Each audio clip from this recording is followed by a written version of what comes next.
səni gözləyirik, gedək.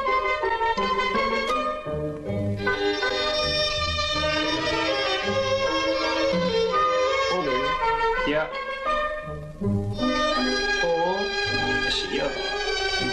Salam, orada kimi axtarırsınız? Ulduz hanım, müessinin size 2 kelime sözü var. Eşidirəm. Dililə... Dililə... Deyə bilməyəcəyəm. Poçla göndərərəm. Gedək, Ulduz.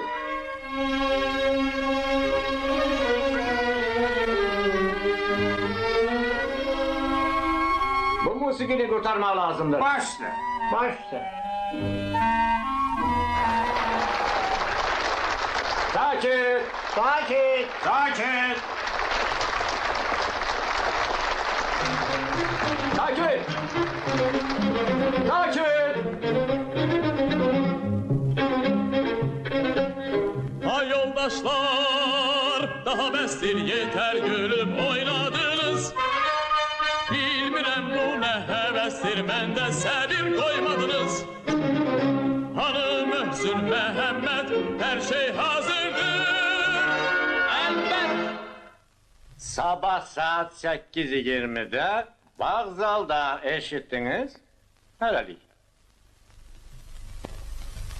Eşittiniz? 8:20'de vokzalda. Sakit olun uşaqlar, sakit olun. Bir dəqiqə qulaq asın uşaqlar. Qoy Ulduz danışsın görək, gedəcəyimiz kənd gözəldir ya yox.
sizə qulaq asırıq.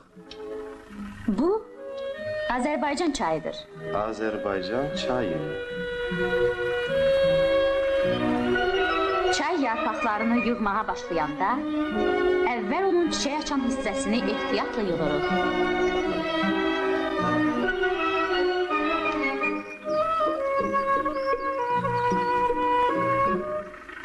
Onun çiçəklərindən hazırlanan çay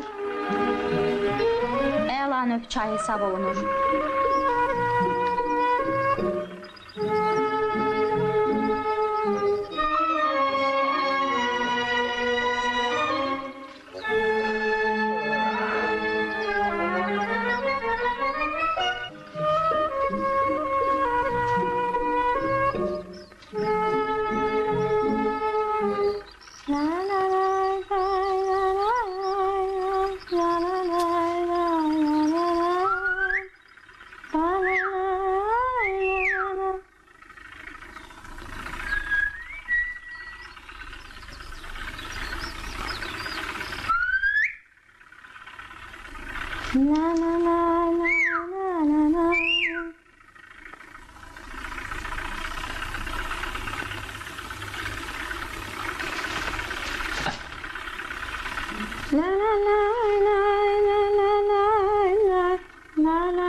Yeter.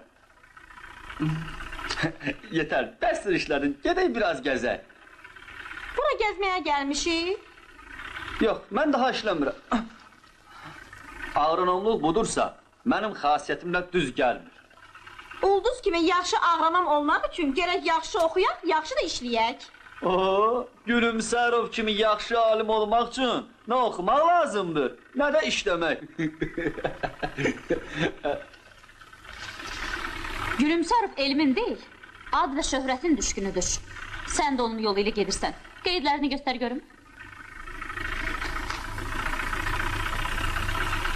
Bura ver. Heç nə yazılmayıb ki. Mənim qeydlərim buradadır. Doludur.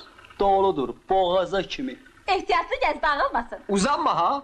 Hə, yoxsa qeydlərim dağılar.